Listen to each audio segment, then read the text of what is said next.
Só assim pra você vir, né? Rapaz. Só assim. Mas devia trazer o João, né, rapaz? Homem ocupado, moço. Eu acho o homem, Catanduva. Difícil.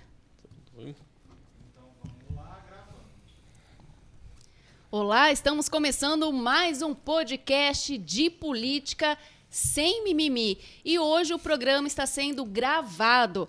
O pessoal está acostumado com podcast ao vivo, que tem a participação do pessoal, mas hoje é diferente, né, David? Diferente, especial hoje, né? Especial, porque Catanduva está recebendo aqui um príncipe. Nós estamos falando de Luiz Felipe de Orleans e Bragança. Ele é príncipe, ele faz parte aí, ele é membro da família imperial brasileira, ele é deputado federal, ele além de ser administrador, palestrante, escritor, cientista político, gente, a ficha é extensa, né? É extensa, né? E um baita deputado, né? Segundo... Um dos melhores. O pessoal... Ele está lá no ranking, dos melhores, políticos, o melhor deputado federal. Nós estamos falando do príncipe deputado. Então, seja bem-vindo, Luiz Felipe, em Catanduva, no nosso humilde estúdio, no nosso humilde podcast. E ele está muito bem acompanhado aqui do nosso amigo João César, que inclusive é a segunda vez, né, João, que o príncipe vem em Catanduva por seu intermédio, é isso? É a terceira vez. Terceira vez? Terceira vez. Veio duas em 2018 e está vindo pela terceira vez agora em 2022. Olha só, que legal. Seja bem-vindo também, Muito viu? obrigado. Só assim para você vir, né? Mas vem, né? Mas veio, é isso aí. Quer começar? Quer fazer alguma pergunta? Posso começar? Então vou fazer duas. Vou fazer uma pro príncipe. Chamar de príncipe, Vossa Alteza, não precisa. Fica como você achar melhor. Com o príncipe, depois uma para o João. Então vamos começar. Só deixa eu falar uma coisinha. O João, ele tá aqui, ele é pré-candidato a deputado estadual pelo PL, certo? Sim. É isso aí. Então vamos lá, príncipe. Como é que é, por onde anda, né? Por esse Brasilzão gigante aqui, continental, né? Que foi um império. E você fala que você é membro, né, da família real. Como que você é recebido? Como que as pessoas veem? E o que as pessoas conversam com você? Eles pedem a monarquia de volta? Eles falam que tá bom o presidencialismo? É melhor o parlamentarismo? Como que é? Fala um pouquinho para nós, para quem nos acompanha. Assunto bom, né? Combinação de tudo isso que você mencionou. Eu acho que o pessoal que se aproxima e que tem um certo apreço pela história do Brasil, e acho que isso é a base comum e talvez a base mais ampla, todos que respeitam a história. E dentro dessa grande base que valorizam a história do Brasil, tem uma parcela que é monarquista, que visa a restauração monárquica, mas tem uma grande parcela que não necessariamente visa essa restauração, mas ao mesmo tempo entende que a gente precisa fazer um resgate cultural aí muito importante para o Brasil.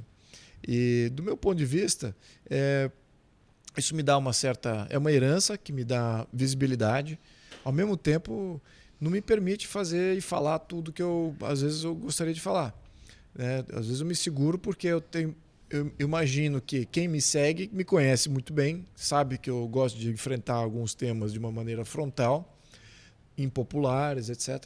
Mas eu sei também que muitas vezes isso pode ser usado contra mim e acaba até afetando a percepção deles do que foi a história. Então, eu fico até omisso aí em algumas opiniões. Mas, enfim, então eu tenho algumas limitações por causa disso também. E é até legal a gente perguntar, eu acho que muita gente ainda tem dúvida, quando a gente começou aqui falando que ele faz parte aí da família imperial brasileira, né? Então, é descendente de Dom Pedro I, Dom Pedro II. Queria que você falasse um pouquinho. A descendência direta. Você tem Pedro I, você tem João VI, que, aliás, precisamos botar ele de volta na história. Né? Ele foi um dos grandes arquitetos do Brasil. Né? João VI, depois tem o primeiro, Pedro I, tem o Pedro II, aí depois ele teve a Princesa Isabel, não teve uma linhagem masculina. A Princesa Isabel se casou com o Conde d'Eu, que o nome dele era Luiz Felipe Orleans. O meu nome é Luiz Felipe Orleans Bragança, então meio que uma junção ali. Mas foi a primeira vez que juntou o nome Bragança com o nome Orleans. Foi com a Princesa Isabel casando com o Conde d'Eu. E ela teve 3 filhos. O Luiz, que é o filho do meio, né, o segundo filho dela, é o meu bisavô. Então ela é minha trisavó, então o meu bisavô é pai do meu avô, né? Pedro Henrique, meu pai Eudes e eu. Então essa que é a linhagem aí. E se o Brasil hoje fosse uma monarquia, como que seria aí para você? Bom, para mim não seria, eu não estaria em linha sucessória, porque meu pai, ele se casou com uma minha mãe, que é brasileira, aqui de São Paulo, e ela não tem título nobiliárquico, não é de família reinante. Né? Então ele abriu mão. Ele abriu mão em cartório, em função das leis. Eu diria que é uma convenção, né, que existe em todas essas leis. Não é leis do ponto de vista lei brasileira. Estou falando de uma lei orgânica que comanda todos esses. O que é o certo, quem é o legítimo herdeiro, quem é que está na linha sucessória, quem não está. Isso é uma associação internacional. E ali define-se claramente quem merece o título e quem não. Então ele renunciou a essa possibilidade. Então eu já nasci liberto. Legal.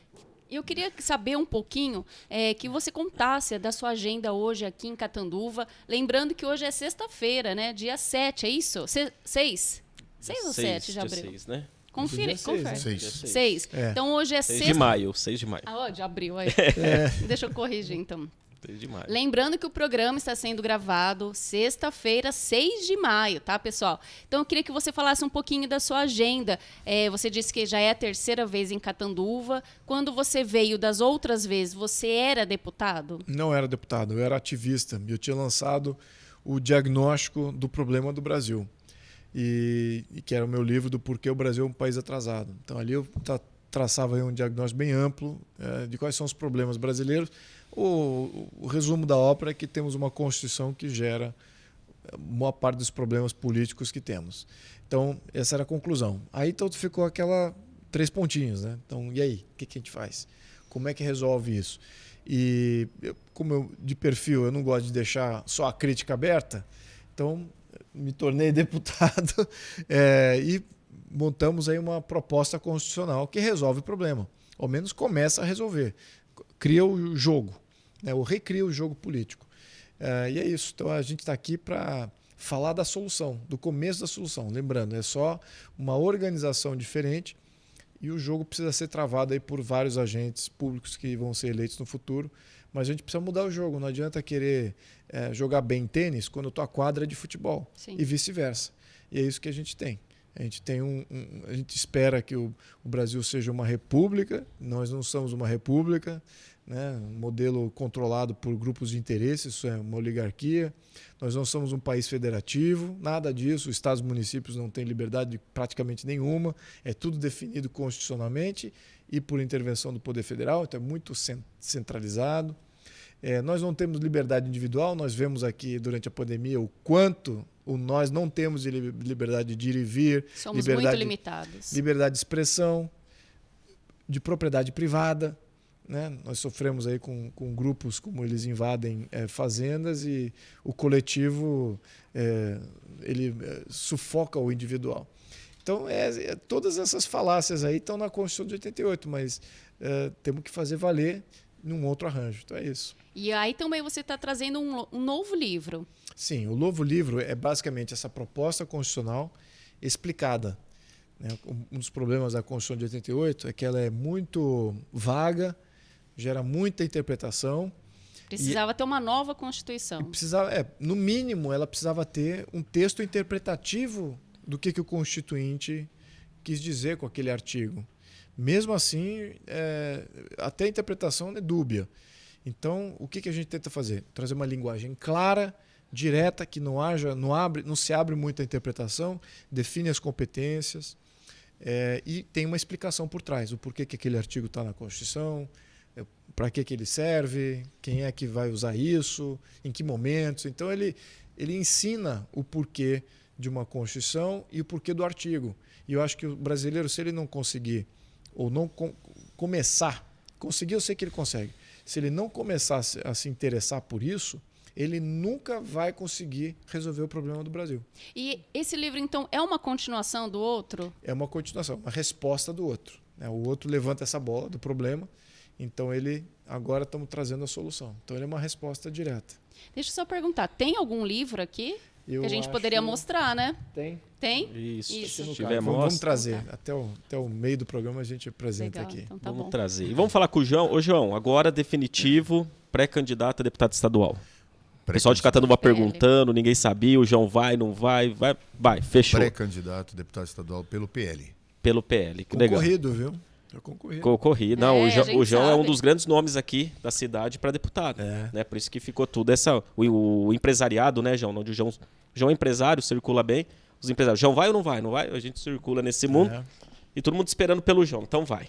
Vai. Tá fechado. E quais são os planos, João? Qual que é o teu planejamento para essa campanha? Fala um pouquinho para nós, né, para os catanduvenses que nos acompanham. E o que você espera? Porque você tem uma jornada longa, né? Sim. Vai viajar bastante, vai ter que... Nós né? estamos visitando algumas cidades, né? Nós participamos de Pompeia, que teve um evento em Pompeia, Ribeirão Preto, Franca. A semana que vem, dia 14, dia 15, em Barretos, fomos convidados, até o Luiz Felipe estará presente, em Barretos, no Barretão. Depois em Franca, a indústria têxtil em Americana, dia 20 de maio. Dia 2 de julho, novamente, em Americana. Depois em Santos, dia 3 Tudo de isso, junho. tá guardando a cabeça, Sim. João? Tá bom de Caramba, agenda, hein? é. Tá bom de agenda, hein? Tá E capacitando. você participou recentemente aqui também, em Ribeirão Preto, São Paulo, né, do movimento que teve aqui, dia Sim. 1º de maio. Nós participamos da carreata que teve em Ribeirão Preto, dia 1º de maio. E fomos para São Paulo, na Paulista, depois do almoço. É, o João que liderou lá, estava em cima do caminhão, lá em Ribeirão, falando lá, Sim, chamando o não, pessoal, falando sobre a importância do pessoal também participar, né, ser mais ativo. Eu acho que falta um O pouco dia do isso. trabalho né? é um dia muito importante para nós que somos da direita, que empreendemos, queremos a mudança, coisa séria. Faz pouco tempo, né, Luiz? Como ativista, quem usava o 1º de maio era a esquerda, Exato. não é? O Vale do Anhangabaú, com a CUT. Exatamente. Agora a direita aprendeu, está ocupando Tá espaço certo. e é isso aí. Os verdadeiros trabalhadores Sim. estão saindo nas ruas no dia 1º de Exatamente. maio, né? E a Exato. maior forma digna de ato social é a geração de emprego e é mostrar que tem um emprego e lutar por ele. E a gente não pode mais se calar, né, Não. também, porque nós ficamos 2 anos aí Sim. parados, né? Então Sim. o Brasil precisa mudar. Sim, impedidos de trabalhar, que foi nesses 2 anos, muita gente refletiu, muita gente quebrou. Nossa cidade, Catanduva, tem 14 mil CNPJs, mais de 3 mil CNPJs foram cancelados. Nós tivemos uma jornada de trabalho reduzida, juntando as pessoas para a infecção do vírus. Piorou, a conta devia ser inversa, em vez de trazer para 4 horas diárias, devia aumentar para Estender, 12, né? 13, Estender. 15 horas. Uhum. Agência bancária fecharam. Pasmem, porque as lotéricas não fecharam. Porque tinha que pagar a conta e o governo tinha que receber. E o governo pedágio estadual. também não. Pois é, os pedágios não. Falando nisso, as estradas foram impedidas de servir comida para os caminhoneiros, fazendo com que tivesse um desabastecimento. E todo mundo sabe, quando existe um desabastecimento, aumenta os preços, dispara a inflação. Isso aconteceu em 86, no Plano Cruzado, que nós não tínhamos o que vender na época, com o Dilson Funaro. E teve ágio, compulsório, falta de carne, falta de combustível, tudo isso. E a aposta do governo atual, do PSDB, apostou nisso. O desabastecimento, a inflação contra o governo federal. O governo federal fazendo toda a sua tarefa diária de presidente, de mandatário, e os governos da esquerda jogando contra. E os prefeitos, assim sucessivamente. Infelizmente, a gente Sim. viu muito disso, né? Nós estamos aqui com um livro, vamos mostrar. ali na câmera. Olha Isso, que livro bonito. Vou mostrar Não sei aqui. qual é a câmera que Dá tá. para ver? Na Qual? central. Essa aqui, Fer? Isso. Então hoje vai ter a noite de autógrafos. A Libertadora. A Libertadora. E aí tá falando um pouquinho sobre a Constituição, que deveria ser. Olha, a Constituição é isso aqui, ó. Essa partezinha final aqui, né, na íntegra dela. Então, é basicamente isso. Isso aqui é a própria, só que comentada artigo por artigo. Então você tem aqui ela é bem menor do que a de 88 e mais clara. É um mais compilado, porém num linguajar para a população, não no linguajar jurídico, artigo, parágrafo. Não, é jurídico. É jurídico. Isso aqui você pode pegar isso aqui e apresentar em Câmara. Isso aqui foi criado por assessor parlamentar da Câmara e do Senado, juiz e também empresário, e eu sou um organizador, também colaborei aqui com o direcionamento geral, mas é um termo, o que a gente queria fazer, o que acontece com o ativista, o João conhece muito bem. Você sobe lá no caminhão pela democracia, sim, pela liberdade, tá bom, o que isso significa? Quem que interpreta o que significa isso? É alguém que escreve o texto. É o texto constitucional, ou é a lei que define o que é democracia, o que é liberdade, o que é propriedade, o que é tudo isso. Então vamos deixar claro isso, porque é exatamente nesses detalhes que o ativismo peca. E é exatamente nesses detalhes que a maldade impera. Então a gente tem que deixar claro, olha, temos que defender nesses termos o que é liberdade, o que é democracia, o que é estabilidade política, o que é equilíbrio fiscal. Tudo isso precisa deixar muito claro. Né? Você veja, por exemplo, Banco Central, uma das coisas. Vou levantar um tema aqui, sim, complexo. Certo. Banco Central, cuja função é estabelecer taxa de juros e enxugar a liquidez do mercado, né, emitindo títulos com juro alto, ou dar mais liquidez para o mercado, baixando juros e pulverizando. Muito bem.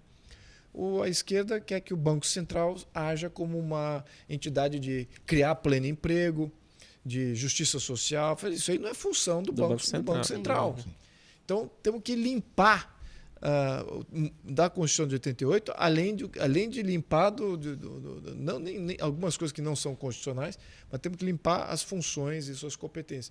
Isso, eu diria que já daria uma capacidade do Brasil se equilibrar muito grande, né, de você limpar as competências. Outra coisa, agora que estamos estourando aí com esses casos do judiciário, como é que o judiciário invade competência do legislativo, exatamente, invade competência do executivo? Como? Porque a interpretação deles da Constituição é diferente da nossa. E a Constituição teria que ser mais clara. Tem que ser mais claro. Você não pode interferir nesses itens. A sua competência não é essa. Mas eles fazem isso não por falta de ignorância, por falta de conhecimento. Não, eles fazem sabem. Isso com consciência plena, né, do que eles estão fazendo. Porque a Constituição ela dá brechas. Ela dá brechas e é proposital. E então é exatamente isso que nós precisamos tirar do texto constitucional e para a gente ter um modelo mais equilibrado. Uma das coisas, né? Tem várias outras coisas aí, mas então a proposta faz isso. Ela vai ao encontro desse desafio aí da gente ter uma carta constitucional que dá aquela quilha, aquela âncora do que representa o Brasil e o brasileiro. E nós não temos isso. E eu nunca ouvi nenhum político falando sobre isso. Pois é. Eu estou iniciando isso aqui, então até tive uma conversa hoje com alguns ativistas que estavam preocupados com essa ideia, mas uma nova Constituição agora, não podemos discutir isso. Eu falei, se você não está discutindo isso, meu cara, você não vai mudar nada. Você vai estar elegendo um deputado lá, e o que ele vai defender? Ele vai defender o presidente, ou ele vai defender um projeto de lei. Isso é raso. Isso, em 1 minuto que entra lá um inimigo do Brasil, ele desfaz tudo. Se você não tem um pilar de organização, lembrando, as organizações que nós vivemos hoje, praticamente tudo, foi criado pela esquerda. Toda ela foi criada pela esquerda. Ideologicamente, aliás, até como eu mencionei, Banco Central tem que fazer plano de emprego, justiça social. Isso é ideologia aplicada à função de uma instituição que deveria ser autônoma e íntegra. Mas não, eles botam ideologia em tudo. Então, temos que limpar de ideologia todos esses negócios. E se o teu deputado não está representando isso, o que ele está representando? É a ocupação de espaço ali durante um tempo, passou, o problema volta tudo de novo. O Príncipe, então realmente mudar o Brasil. Eu vou entrar nesse tema aí, sim, que é um tema importante. Nós precisamos educar a nossa geração mais jovem. Precisa educar, né? Sim. Como nós falamos, nós não temos liberdade. Quem é liberal sabe que aqui o rótulo é bonito, mas o produto não é o que se vende lá fora. Exato. Enfim, o Brasil tem os problemas dele. Como é que a gente educa esses jovens, onde a classe, não estou generalizando, mas a grande classe dos docentes, os professores, eles têm um lado enviesado da esquerda muito grande. Pelo menos é uma realidade do estado de São Paulo, né? Tem muitos professores que têm um lado enviesado da esquerda muito grande. Sim. Não todos, não estou generalizando, mas tem. Como que a gente consegue transformar isso? Porque é difícil, né? É difícil. Eu sou liberal. Acho que a maioria aqui do interior é liberal. Mas é difícil, a gente está falando né, a classe que educa e não está na mesma posição de pensar de forma liberal. Como que o senhor pensa sobre Acho isso? que você acabou de responder a pergunta. Como que você educa o seu filho se o professor público é de esquerda, doutrinário, ideológico? A resposta está: não eduque seu filho com o professor de esquerda no sistema público. Exatamente. Então a educação tem que ser na família. A priori, a família tem que se... É um trabalho realmente, não é uma coisa... Eu vejo que também as famílias acabam entregando o filho para o coletivo. Sim, Não, vai lá, vai na escola, que isso é bom para você. Claro, a gente imagina que sim, a gente cresceu com essa ideia que a escola é bom. Eu acredito também na escola, na ideia de uma escola e tal. Agora, se a tua escola vai doutrinar teu filho, ela deixa de ser boa.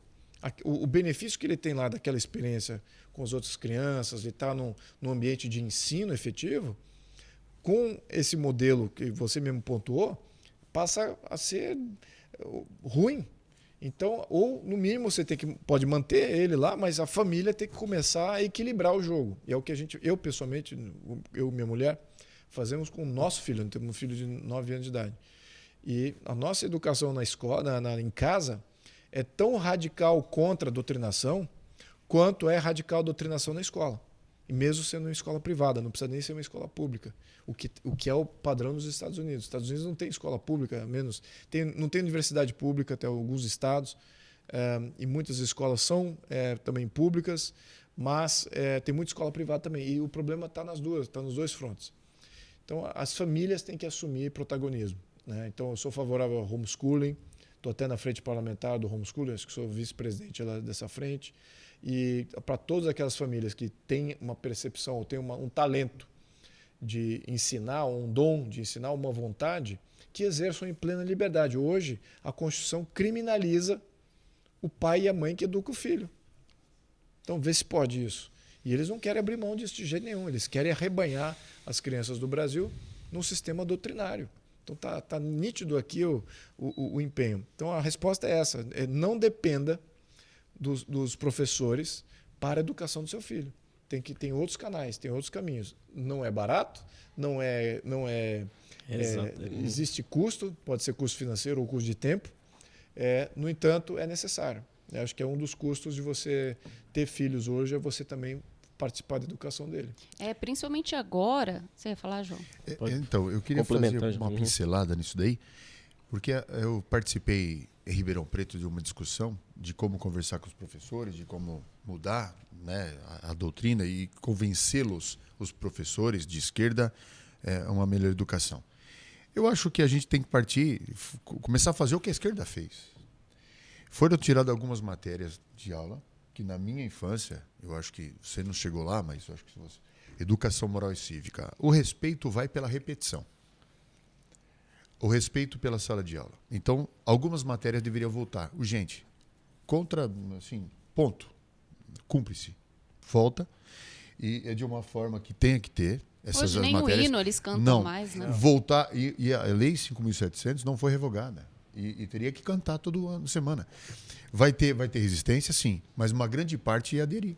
De cara, você já começa a introduzir na sala de aula o respeito. Sim. O respeito ao aluno, ao professor que entra. Eu lembro que a professora de Educação Moral e Cívica entrava na sala e ficava em pé. Respeitava, entrava em fila. Isso, na minha época, funcionou e funcionou muito bem. Não é? E a função de educar é do pai. Agora, a escola poderia associar com essas repetições cívicas, né? De civismo, coisa e tal, eu acho que ajudaria bastante. Porque, principalmente agora que a gente vê esses jovens que estão tirando o título aí, né, estão super animados, mas a preocupação vem aí, né? Porque a gente vê a maioria ainda tendendo para a esquerda. E eles não têm o conhecimento. Se você fala para eles, você sabe, por exemplo, o PT, né, o que ele fez? Eles não sabem, mas eles ouvem muitas vezes na sala de aula, né, o que a professora falou ali, assoprou aqui, e é preocupante. Eu prefiro não confiar no sistema, eu prefiro ter opções e eu prefiro que os pais exerçam essas opções, né, de uma maneira livre e que a gente baixe o custo de ter as opções do ensino, que o ensino mais barato que existe não seja o ensino público. Talvez o ensino em casa seja mais barato e de alta qualidade. Eu vou até apontar alguns itens, não na questão do ensino básico, que é onde eu acho que está o problema também. O problema está no ensino básico, mas também está nas faculdades, universidades. A próprio Google, acho que foi o ano de 2019, 100% dos contratados do Google naquele ano, nenhum era formado em universidade. Então você veja que todo o modelo de ensino é voltado, não, você tem que fazer uma faculdade, mas de repente você tem profissionais que vêm com ensinos técnicos específicos nessa questão de tecnologia, que as universidades não estão capacitadas para estar aí no limiar dos avanços. Então eles não têm o que ensinar, é difícil ensinar tecnologia quando o que você está ensinando já está velho, obsoleto, a tecnologia está né? sempre... então esse é um dos exemplos em que se você for depender da universidade para se capacitar, você vai sair perdendo. Né? Você tem que se capacitar no trabalho mesmo, né? Na experiência. E isso pode permear em outros segmentos também. Claro que tem alguns segmentos que a gente precisa mais exatas, né? Que você é engenheiro, né? Você é profissional de educação física. Olha só, engenheiro é aquela outra pessoa que está falando hoje. Então, você é um engenheiro que vai vai criar um prédio, ou você é um piloto de avião, ou um médico. Aí sim, você precisa de uma credencial que te qualifique como tal. Agora, você é um administrador de empresa, você é um comunicador, você é um tradutor, você precisa realmente de uma tarimba do Estado dizendo que você é um profissional capacitado porque você tem um timbre ali de ter graduado de uma universidade pública que te diz que você é capacitado de fazer tal.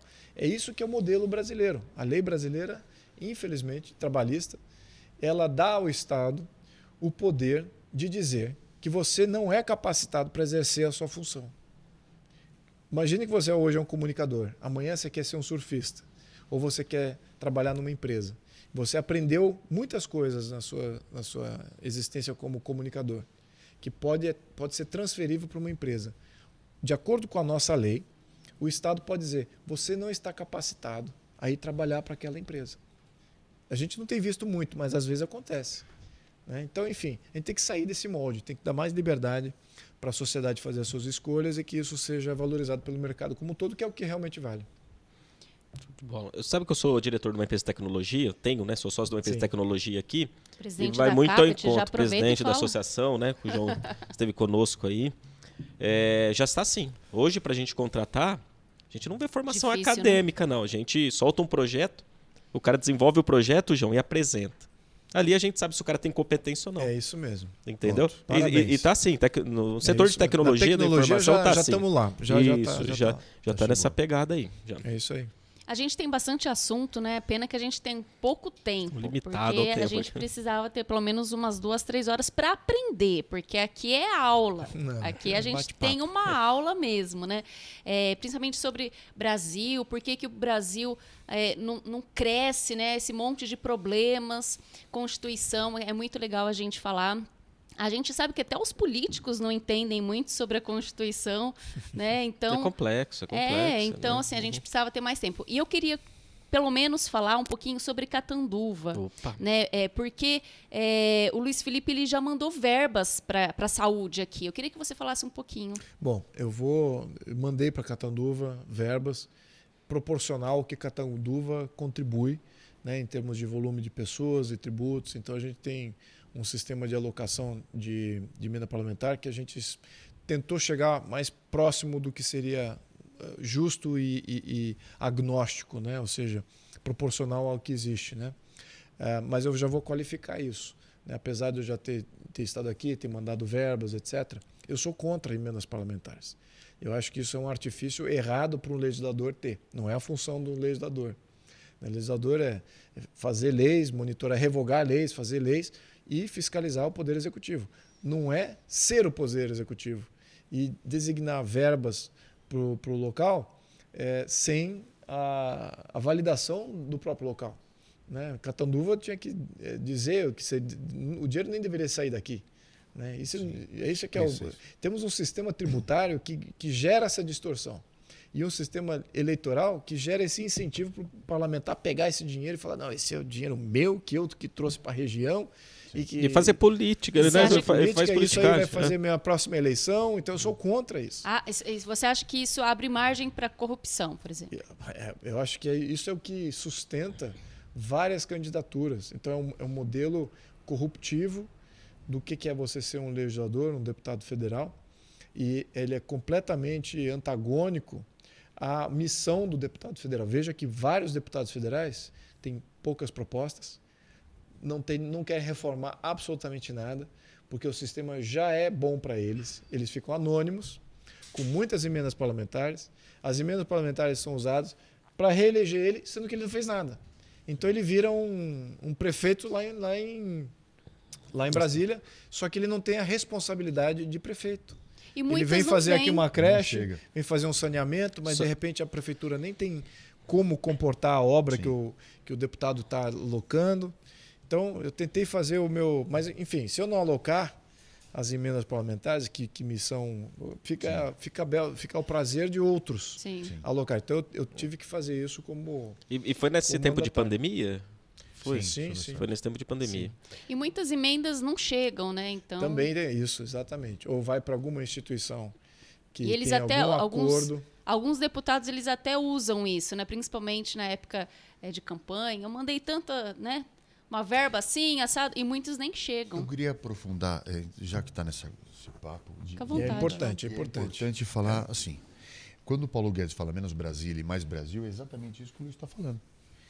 O dinheiro não devia sair da cidade. Né? É isso aí. Onde gera emprego, onde gera riqueza. Então, próximo da população, a população que vai fiscalizar. Eu tenho visitado prefeitos, Luiz, por causa da pré-campanha. E os prefeitos, e a gente tem convidado eles para os eventos, eles não comparecem. Porque, hora que fica sabendo que a gente está visitando, eles recebem um telefonema do Palácio dos Bandeirantes, proibindo eles participarem. Você sabia? Não sabia. Acontece isso no interior de São Paulo. E é muito comum isso. Prefeitos de toda a região. Então, porque deixa de receber emenda do governo estadual. É isso aí. Poxa. Então, olha só que o sistema está falido. Lembrando desse detalhe também, ainda nessa questão de emenda, que o governador de São Paulo aumentou o imposto em pandemia, onde todo mundo estava em lockdown, que ele mesmo impôs. E ele fala que que nunca teve São Paulo. Eu ouvi uma entrevista dele. Aumentou o imposto e para que vai servir esse aumento? Né? Todo mundo, ao menos os dados apontaram que o governo de São Paulo estava com caixa disponível e vai desovar exatamente em tempo de campanha. Em tempo de campanha, exatamente. Esse modelo, se a população não começa a se levantar contra isso e eleger deputados estaduais com coragem de querer fazer não vai usar recurso do governo para comprar prefeito e vereador em período eleitoral. Está aí um projeto para você representar na Câmara da Lesp, aqui em São Paulo. E eu tenho certeza que isso vai ter uma influência nacional. Porque, no fundo, todo o sistema é isso. É um grande sistema eleitoral. Parece um vício, né? Não tem controle. A gente não consegue sair desse ciclo. Não tem controle e o monitoramento da população, os mecanismos de controle da população são muito pequenos.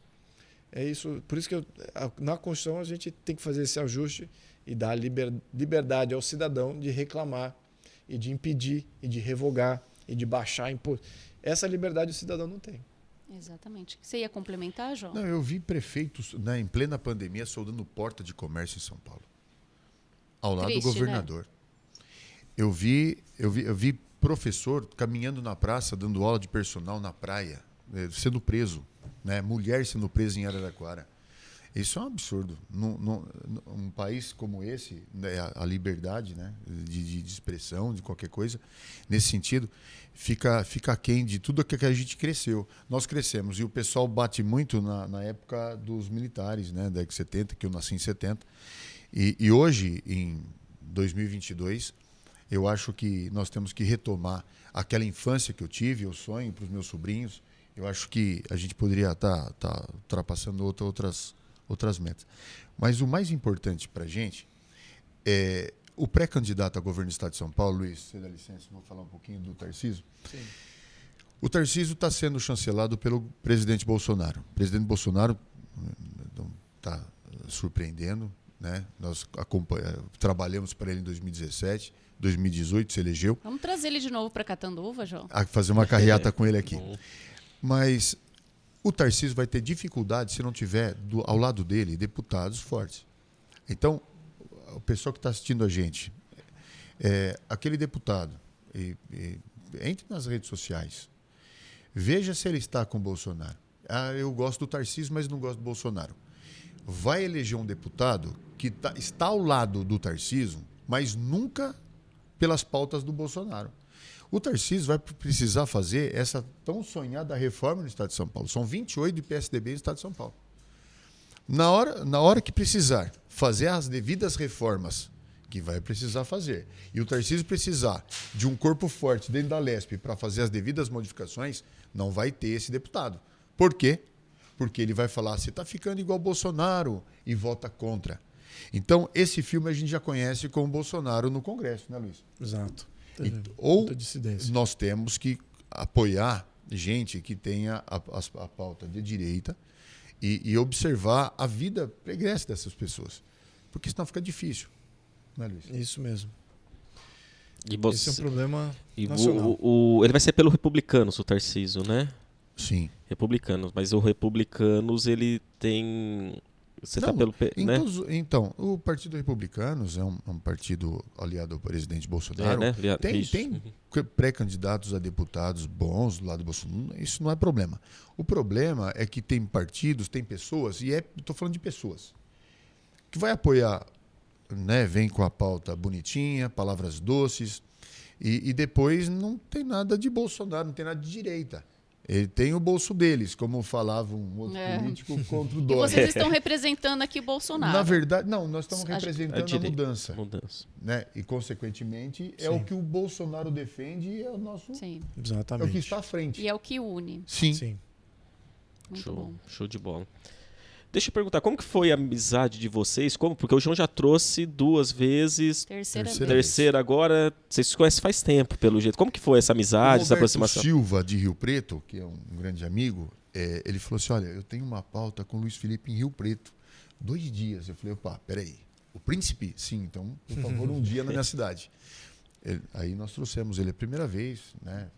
Não, eu vou dizer, a gente está criando uma amizade aqui, pessoal, mas eu acho que do ponto de vista de afinidade, ele, como qualquer brasileiro, né, ele tem opinião política e eu espero representar não a mim, não uma identidade, uma classe, nada disso.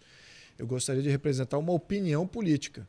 E eu acho que as pessoas se engajam comigo por questões de ter afinidade a essa opinião, essa mesma opinião. Então, eu vejo José como um grande aliado aí nessa luta de mudar opiniões.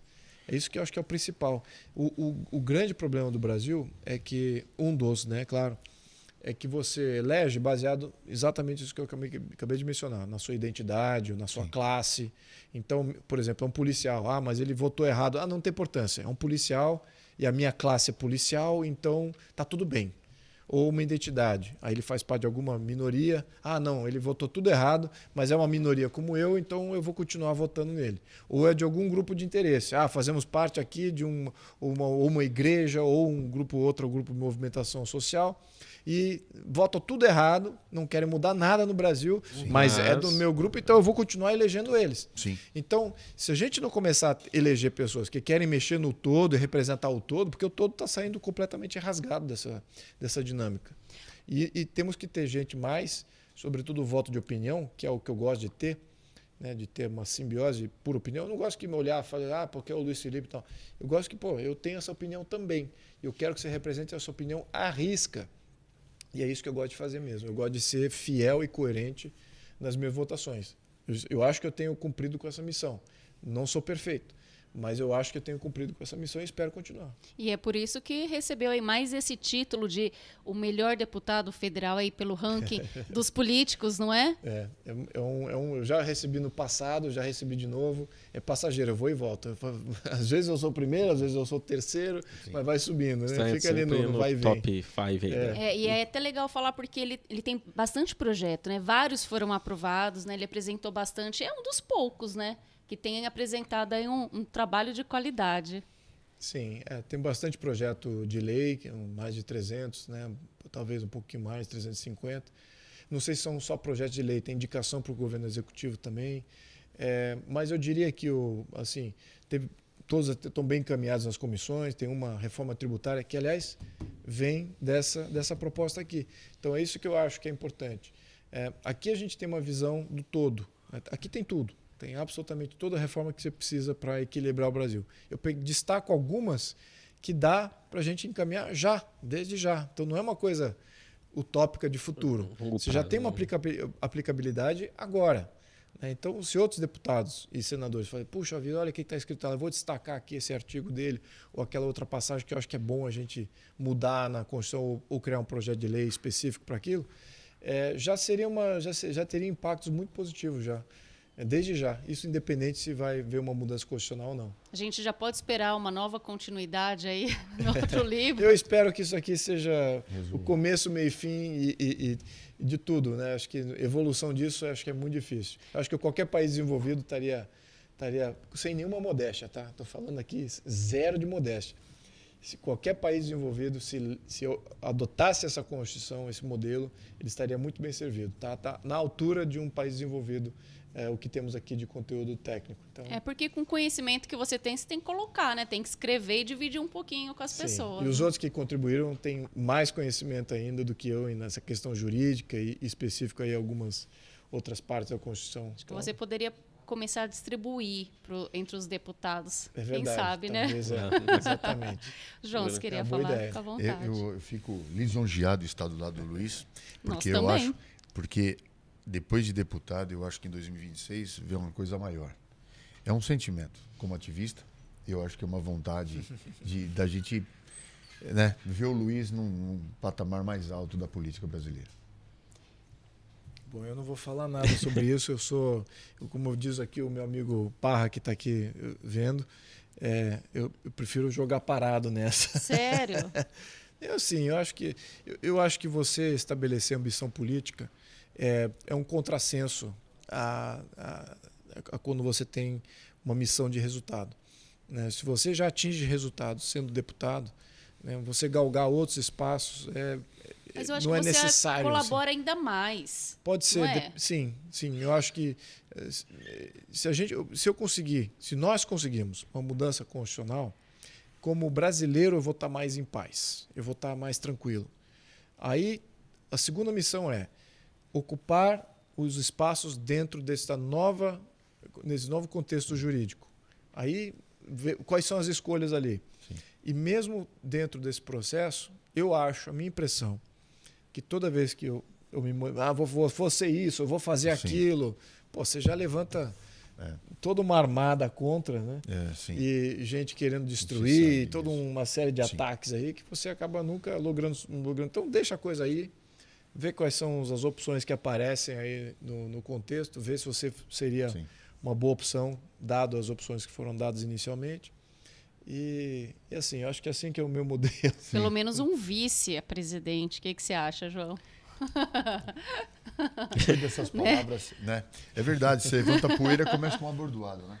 Exato. Não é fácil, né? Quando a gente fala de política, é difícil que as pessoas falam assim, é política, eu não quero falar, né? Não quero saber de política. E até por isso que a gente fez o podcast, né? Para a gente mostrar que existem pessoas boas, bem intencionadas na política, né, João? Sim. E Catanduva precisa disso. Pessoas como o João, né, para deputado. O João ele não sabe no que ele vai estar entrando. Tô falando que você vai ser deputado, você é um cara honesto, você quer fazer um bom trabalho.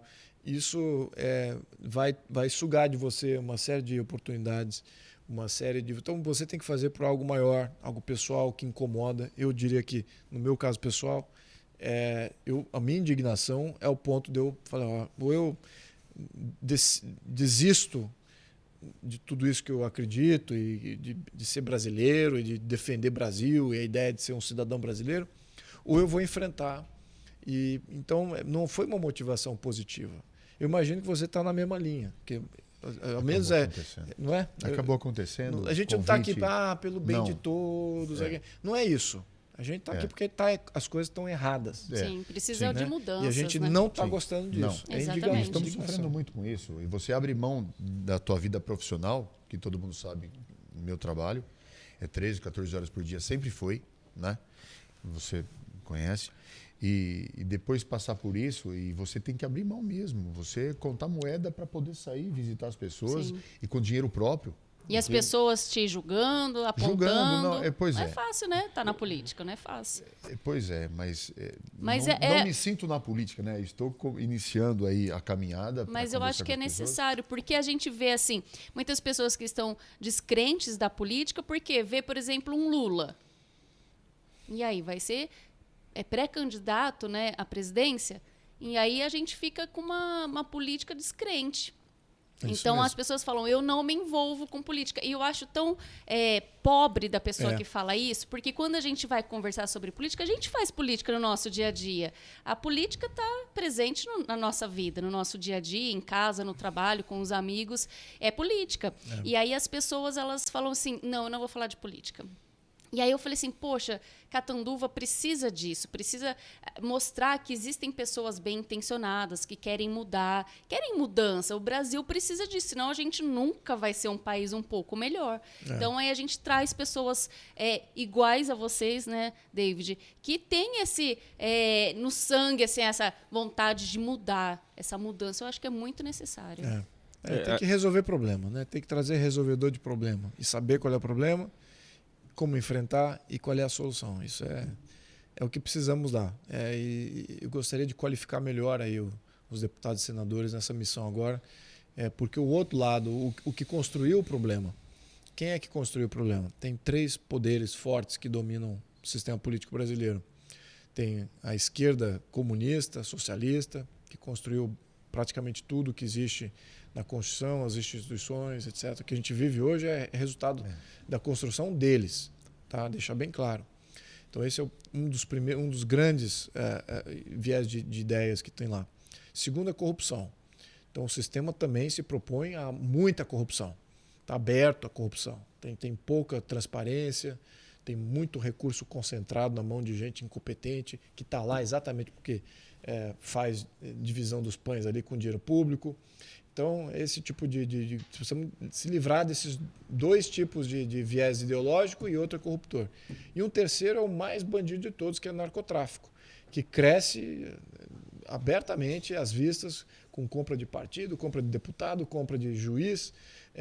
Se é por compra, é por ameaça. Funciona dos dois jeitos. Sim. E é isso que domina. Então, a pessoa do bem, o cara que representa a coisa certa, que tem os bons ideais, quer fazer a coisa certa em termos constitucionais e de regras para todos e tal.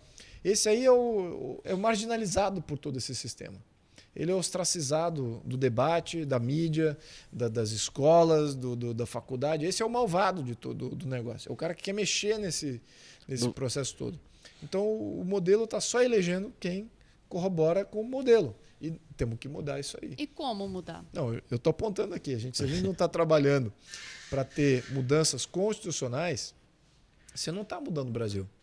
Você está fazendo um projeto de lei raso, de ampla popularidade, enquanto que você deveria estar defendendo coisas profundas, de baixa popularidade. É isso que vai mudar o Brasil. Para falar agora, o que é de baixa popularidade? Reforma administrativa. Um vespeiro, né? Ninguém quer mexer. Ninguém quer falar nisso. Vespeiro. Não fala nisso não, porque tem uns amigos que estão lá, funcionário público, que vai sair pela... Não fala, isso é impopular, mas é o que vai mudar o Brasil. Então, temos que falar disso. E tem que ter deputado querendo representar isso abertamente. A mesma coisa, reforma tributária, que eu fui lá. Ninguém quer fazer. Toda vez que eu posto coisa até o meu canal é um termômetro. Eu falo ali de coisas assim, desses embates, né, dessas lacrações, aí tem alto engajamento. Eu falo assim, reforma tributária, o engajamento desaparece. Baixa popularidade. Sim. Mas vai mudar o Brasil se a gente fizer uma reforma tributária. Isso só nesses 2 quesitos. Tem outras, reforma do judiciário. Reforma do judiciário. Por acaso agora está em alta. Mas imagina que se a gente não estivesse com uma crise, né, de um juiz perseguindo um deputado que é deputado fiel ao presidente que tem uma popularidade alta. Esse tema não estaria em alta popularidade, estaria em baixa popularidade, mas é de profunda necessidade que a gente faça alterações no sistema judiciário. Então, a gente tem que estar elegendo... Eu estou abrindo aqui para outros deputados e senadores que se propõem a fazer a mesma coisa. né? E não ficar só nesses embates, esses projetinhos rasos que passa fácil, né? Vamos dar mais saúde para o cara, vamos dar mais educação ali. Isso já tem. Vai ter alocação constitucional, quer ele estando lá ou não. Não precisa dele. Agora, para fazer reforma, sim, precisa. Enfim. Fica aqui meu tem manifesto. Bastante coisa para a gente falar, né? Manifesto. E isso é uma das coisas que eu gostaria de falar. Eu não sei nem se dá tempo. O senhor é a favor de reeleição? Eu não sou a favor, em alguns cargos eu não sou. Sim. Eu acho que na questão legislativa, eu sou mais favorável à reeleição no legislativo. Mas no caso executivo, o controle de orçamento, eu vejo com um pouquinho menos de... Porque você acaba usando, quando você tem controle de orçamento, todos os cargos executivos, prefeito, governador, presidente, você acaba usando esse recurso ou alocando, fazendo como o governador está fazendo aqui agora. Né? Vai desovar um monte de recursos para uma reeleição ou uma eleição de quem eles escolherem. Então você acaba cooptando a máquina pública e direcionando isso. Então por isso que para cargo executivo eu não sou favorável à reeleição. Para cargo legislativo, que de fato eu acho que precisa de você... Eu estou aprendendo ainda, não sou jurista, né? Eu era empresário e tal. Eu diria que a minha formação jurídica foi dos últimos 4 anos, né? Como deputado e talvez como ativista aprendi um pouco. Sim. Mas você realmente você requer um pouco mais de expertise ali no tema. Então eu não seria contrário na questão legislativa. Legal. É isso aí, a gente já está com o nosso tempo zerou? Aqui, já perguntei ali, já estamos... Passa rápido, né? João, passou nosso rápido. tempo. Passou rápido. João, você sabe que as portas aqui sempre Eu abertas para agradeço você. imensamente. Só completando aquela hora que o Luiz disse, uma linha de comportamento dentro como ativista, como político, eu tenho uma linha de raciocínio e não mudo. Né? Às vezes a gente tem um embate, vai firme naquela convicção, porque não é por conveniência. E aí a gente acaba sendo... principalmente acaba sendo mal interpretado. Mas não é nada contra. É uma luta interna. Você também é assim, Luiz? É uma luta interna. Então a gente segue em frente, não é? Porque é muito fácil. Se você perceber, vocês que me conhecem de Catanduva, percebam com quem que eu me alio, com quem que eu converso, com quem que eu ando, com quem que eu posto. Porque a gente começa a perceber que partido está, onde vai, com quem vai. Porque eu tive convivência com outras pessoas no passado como profissional. Porque, na verdade, você como cidadão, você sente a vontade de estar com quem pensa parecido com você. Caso contrário, não dá. E a porta do inferno é larga. O caminho é fácil. É fácil, cheio de doce, não é? É isso mesmo. É isso aí. Show de Muito bola. obrigada, viu, João? Obrigado Mais a vocês, viu, Natália? Obrigado, João. Obrigada por trazer o príncipe. Obrigado, príncipe. Obrigado pela também, honra aí da Natália, entrevista conosco aí, viu? Ele já pode até Agradece. receber um título aqui de cidadão catanduvense, né? Eu vou querer um livro desse autografado, hein? Vou querer um livro desse autografado. fazer, Eu também, fazer. então. Você pode ir lá à noite, no E colegião. vou à noite também, vou chegar né? mais tarde, mas vou lá. Pra gente autografar, ele vai autografar o livro lá, tirar foto, né? Muito bom. Vamos tirar Muito foto. obrigada mais uma Muito vez pela obrigado sua aí pelo presença. tempo. Quando Agradeço. estiver em Catanduva, passe por aqui. As portas aqui Muito são obrigado. sempre abertas. Ótimo. Quem sabe uma próxima vez a gente faz ao vivo com o pessoal fazendo perguntas aqui. Vai ser bom, vai né? ser bacana. Infelizmente, foi só 1 hora. Ixi, ficou tanta coisa para trás, tanta coisa para falar, né? Não deu tempo. Mas é que assim, o pessoal vem, né? Tem aquela agenda, a gente tem que respeitar, né? Então, muito obrigada mais uma vez pela sua Obrigado. presença, viu? Muito Pela obrigado. conversa Até uma aqui, foi próxima. muito bom. Obrigado. Agradecer obrigado. também ao Chopp Chopp Palazzo. Palazzo, né? Mais uma vez aí. Molhando aqui sempre as palavras, Nossas né? palavras aqui, né? Pra ficar mais descontraído aqui a conversa. Muito obrigada a todos. Eu queria que você falasse sobre os seus assessores. Pode agradecer Pode. a presença deles? Sim, gostaria de agradecer ao Parra, ao Eduan e à Vera que vieram me acompanhando aqui. Eles são maiores cobradores de mim do que mim mesmo e das minhas ideias. Então, sempre me mantendo na linha. Eu acho que isso que é o bacana. Eu acho que como você tem gente mais aliados à opinião, quando você sai fora dela ou tal, aí quem está mais próximo de você é que vai te punir. É isso mesmo. Né? Não é essa coisa de aliado que pode fazer qualquer coisa, né?